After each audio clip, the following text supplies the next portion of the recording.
Number കൊടുക്കുന്നു. അടുത്ത roll number ഞാൻ കൊടുത്തു. സേവ് ചെയ്തിട്ട് നമുക്ക് റീഫ്രഷ് ചെയ്ത് നോക്കാം. കണ്ടോ, കോളം വന്ന കണ്ടോ. അതുപോലെ നമ്മൾ അടുത്തൊരു ഡേറ്റയും അതുപോലെ ചെയ്യാം നമുക്ക്.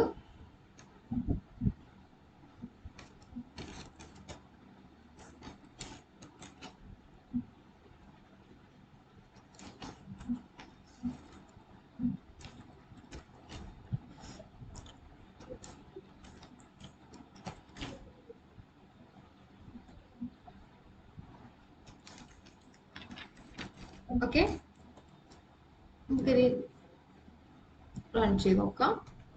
കണ്ടോ, ഇപ്പൊ ഒരു ടേബിൾ ആയത് കണ്ടോ. നമ്മൾ ആദ്യം കൊടുത്തപ്പോ എന്താ, ആ name number roll number display ചെയ്ത് മാത്രമേ കാണിച്ചുള്ളൂ. ബോർഡർ പ്രോപ്പർട്ടി ആയിട്ട് വാല്യൂ കൊടുക്കുമ്പോ മാത്രമേ ബോർഡർ ഉണ്ടാകൂ, അല്ലെങ്കിൽ ബോർഡർ ലെസ് ആയിരിക്കും. വൃത്തിയില്ലാതെ ഇങ്ങനെ കിടക്കും, ഇങ്ങനെ നെയിമെല്ലാം അടുപ്പിച്ച് കിടക്കും. ഓക്കെ.